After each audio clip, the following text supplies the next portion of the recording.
it stuck with me, right? And they said, "Is there anything you're afraid of?" It was we weren't talking about fear or random conversations, but it was because they had been dealing with some kind of fear, and just wanted to share, right? So we had a short conversation about our various fears, and we kind of resolved it really quickly in a short conversation, but it just stuck with me, right? Because originally I was going to give a sermon about faith, but I realized that you can't, like, it's not possible to talk about God and give a sermon about Christ without faith being mixed into it. So I figured, why not fear, right? What is fear? Fear can be defined as an unpleasant, often strong, negative emotion, okay, that is caused by the anticipation or the awareness of danger. And from that definition, like anticipation, you don't have to know that something is dangerous to fear, right? If, for example, like a stranger were to walk in through the door and sees all of us running out, you're not gonna pause and think, I wonder what they're running from. They're gonna run too, right? That's human nature. They don't know that something is dangerous in this room. Because they see something, they anticipate danger and they fear it, right? Another definition of fear is anxious concern. And I classify that as irrational fears or phobias, like flying, height, what have you, right? Public speaking. Fear can also be defined as a reason for alarm. And my favorite definition of fear is a profound reverence and awe for God. And that is where I'm drawing my sermon from, the fear of God. And I just really quickly wanted to highlight the difference between the fear of God and regular fear. Because fear is negative, it's uncomfortable, it's distressing, right? And the fear of God is positive. It comforts you, right? And I just feel like it's important to note this subtle differences. It's one word, but it means such vastly different things. My first experience with fear, like actual danger, I was about 5 years old, and my family and I had just moved into a new house. Like the building was complete, like the garden, the backyard, the sides, fences. It was still under construction, right? And our back fence was really short, and we kind of felt we would leave that for last. That was what the thought was at the time, because beyond the fence was just farmland and bush, and I just figured no one was lurking in those areas, right? But to our surprise, one day, when my parents weren't home, it was myself, my sisters, and our house help. These two men hopped the back fence and robbed us. Wow. And as a 5-year-old, having a gun pointed at you, it's not a great feeling, right? And I distinctly remember, like at that point, like guns were something that existed in movies, right? It's not something that happens in real life, right? And I felt fear. I was afraid. And over the years, like I think about this moment, and in my head, it's like I think I've played it up, because as a child, again, like I didn't know what fear was. I felt something, you know. Like as I grew up, like I fully recognized what it was that I was feeling at the time. You know? And I'm sure that like every single one of us has either been in a situation that they felt fear, felt there was danger lurking around the corner, or there's something that they're afraid of. Right? And I feel like all of us as a whole, like humanity in general, can share in such experiences. I would call to the fore for such experiences, but I fear I don't have enough time, so I'm just gonna sure. Again, like I mentioned, I have fear of public speaking. Voice starting to crack right now. Bear with me. But just to reiterate, right? All the danger in the world that the world has to offer, all the things in our hearts that we fear, they all pale in comparison to the fear of God. My sermon today is, for the most part, Bible passages that I've picked that help me cope with fear and help me realize how important God's fear in our lives is as Christians. God bless us as we listen. Amen. So the first Bible passage is from Proverbs 1:7. Proverbs 1:7.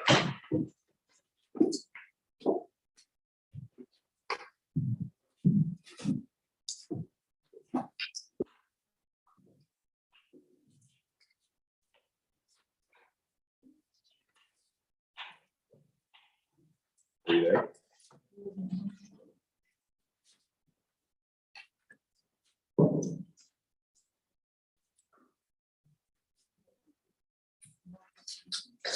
One seven. Proverbs 1:7.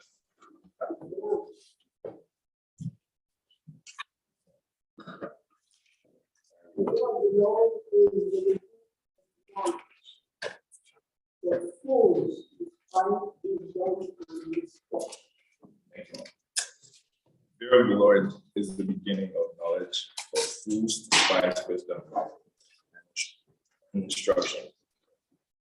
So, as it's very literal. When you fear God, you begin to understand. Period.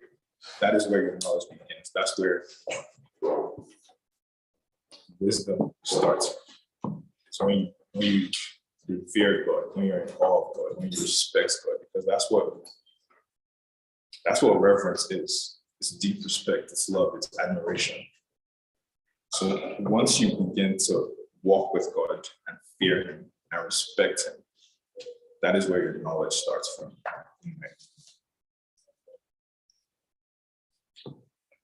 Knowledge, for the most part, will dictate that when you're in a scary situation, negativity sets in, right? That is when you're uncomfortable. That's when you're in stress. But this Bible passage is saying that when you fear God, right, the knowledge of the world is not applied. Right?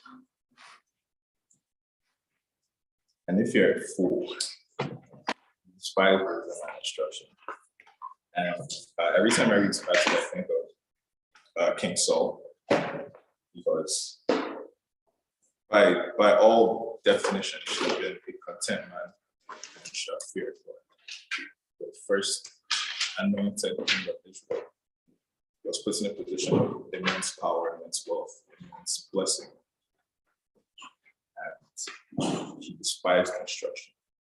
God would tell him to do something, and he would do the opposite. So by all accounts, he was a fool.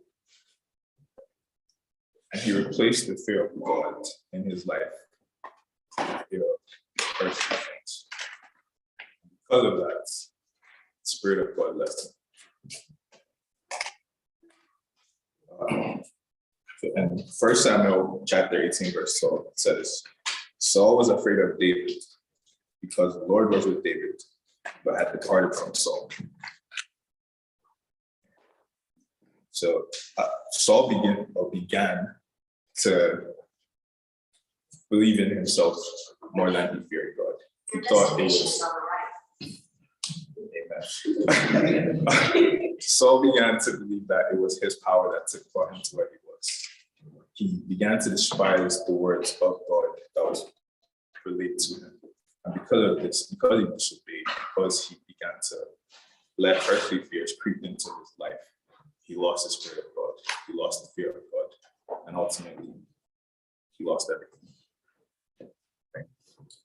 So I feel like if we fear God, if we fear God, we should obey him. And we have to obey his words as we walk with him, as we pray to him, as we commune with him daily. Obedience is really important. And I wanted to highlight some examples of people who heard the word of God and were skeptical at first, but they didn't disobey. And fear of God was still in them. Quite coincidentally, I was going to talk about Moses and the Old Testament. This happened to reinforce what I wanted to say. God called Moses for a purpose, but he was scared. And he asked repeatedly for assurance that God was with him. But he didn't disobey. He followed through with everything that God said, but he still, the earthly fear still creeped in, but he tried to reinforce that with God's fear. And he just asked God for assurance. And that is, I feel like, ultimately, that is my message, is that the world poses many dangers, many fears will present themselves to you in our daily walk. But we just need to realize that God, the fear of God, is more important, more powerful than the rest of all these fears. But we should obey. That's the key thing here. Obedience is the key. You fear God. You can't say that you respect someone on earth, that you love someone, you're in awe of this person, you admire them, and when they tell you to do something, you despise it, you walk away, do the opposite thing. Even more so, I feel like this applies to God. We love him, we should obey his word. Our second Bible passage is from 2 Timothy chapter 1, verse 7.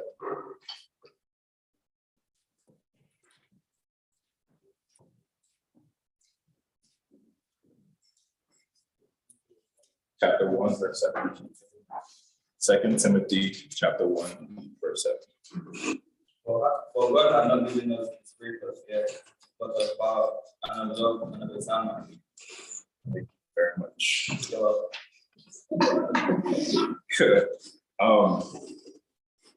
this Bible passage is one of my favorite Bible passages in general, because as I began to grow, have more meaningful conversations with adults, like parents specifically, it became apparent. I'm an introverted person. I'm shy, socially awkward, all these things. Have various anxieties and depressions. My mom would tell me this passage and be like, "You're a child of God. The Spirit of God lives in you, and the Spirit of God does not give you fear. That's put power in your life. It's put love in your life. That's giving you a sound mind while you're afraid." Genuinely love this passage. And before I planned this whole sermon, I read this passage to be like, all right, yeah, you have a fear of public speaking. I'm still going to get up on that stage and to preach. Right? I'm doing that today. Thank God.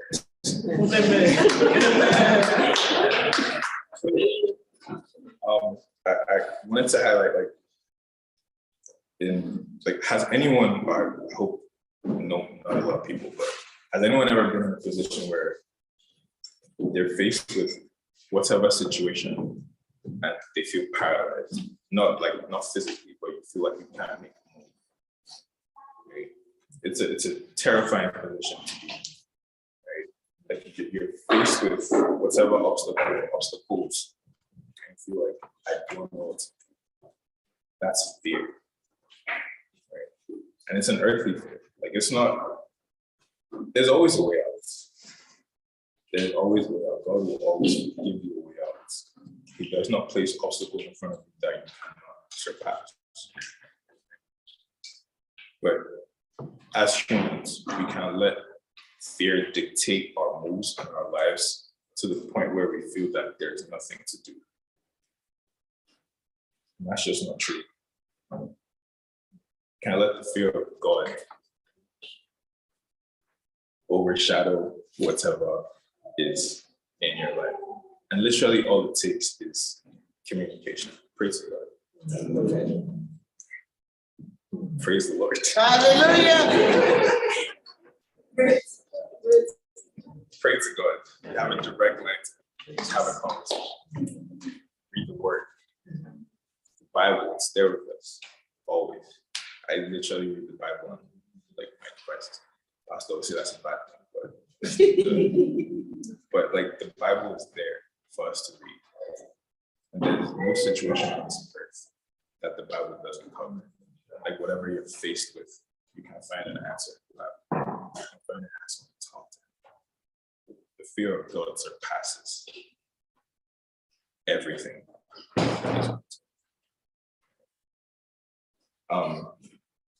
In corporate, I don't want to say America, in the corporate world, there's something known as fear as a motivator. Okay. If something causes you discomfort, your supervisor, your manager can be incentivized to be like, all right, this thing is making you uncomfortable. This is now what should push you. This uncomfortable thing is now your motivator. Right? And for the most part, I would say that it works because no one likes to be uncomfortable. Right? But at the same time, if fear is what's pushing you, ultimately it will bury you. Because fear causes stress, fear causes worry, it causes pain. You can't let discomfort push you.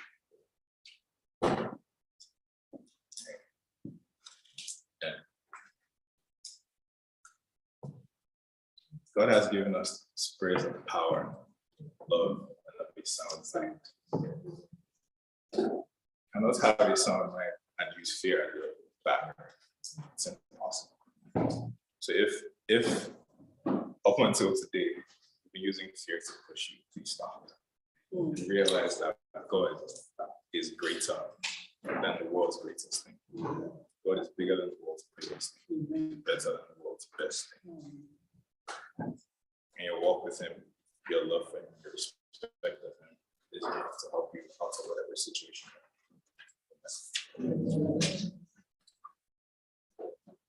Our third Bible passage is from Isaiah 41, verse 10. Isaiah 41, verse 10.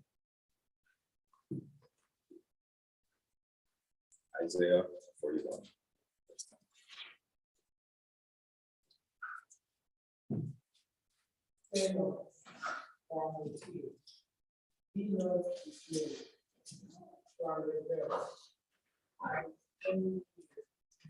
Yes, I will uphold you with my righteousness.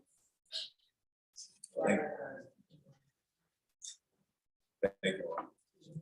Yeah, I'm just going to reiterate it in case you didn't hear.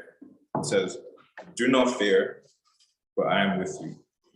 Do not be dismayed, for I am your God. I will strengthen you and help you. I will uphold you with my righteous right hand."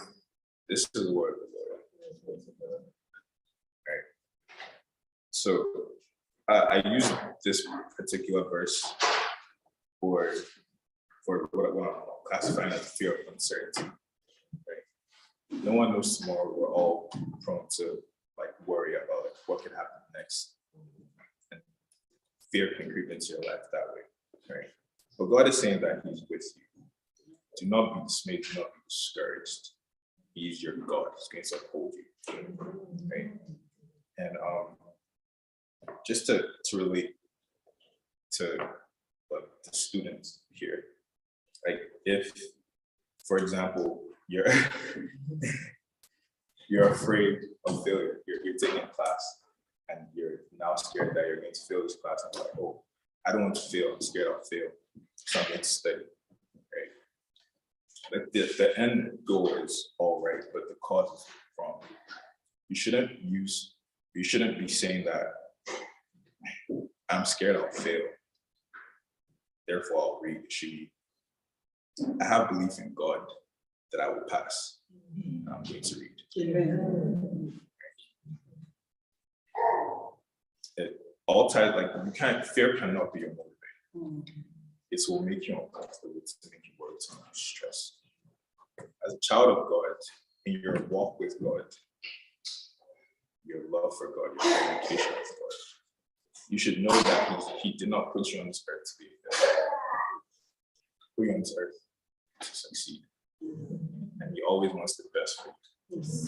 So you use that as your support, what should push you to do the right thing. It shouldn't be, and I'm trying to relate this with salvation and how Christians should live, that it shouldn't be I'm scared of going to hell, so I'll do the right thing. It should be, I have faith in God that He's taking me where I belong. I'm doing the right thing. Fear, in whatever shape or form, cannot be your motivator. It can't exist in your life as a child of God to make you better. Right? It's not possible for it to exist in the lives of Christians. Certainly, right?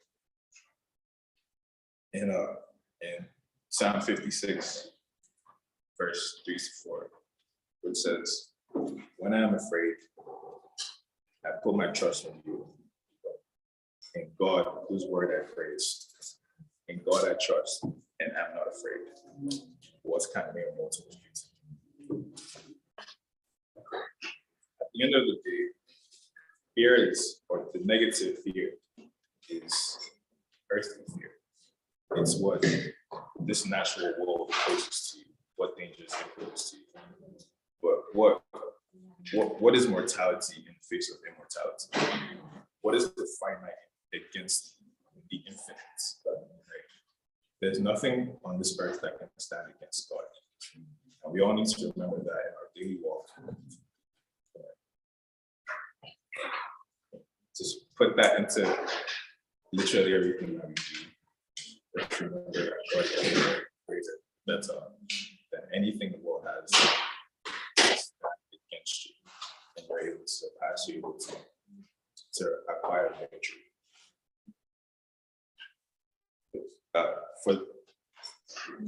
Lastly, before I get off the stage, fear exists solely in your mind.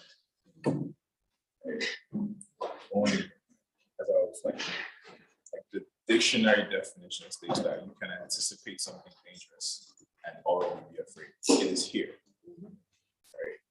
And as a human being, the only thing that you can truly control is yourself, your emotion, how you react to certain things. And again, it's very normal for the earthly fears to creep into your life, but you cannot let it be your life. You cannot let it stay in your life. You have to realize that the fear of God is greater, better, bigger than anything on this earth.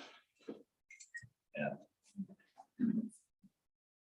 just wanted to share this last Bible passage with you. Joshua 1. Have I not commanded you? Be strong and courageous. Do not fear. Do not be discouraged. For the Lord your God will be with you wherever you go. Fight fear with courage and fear of God. We just need to change our mindsets. May the Lord be with us as we try to do this. Amen.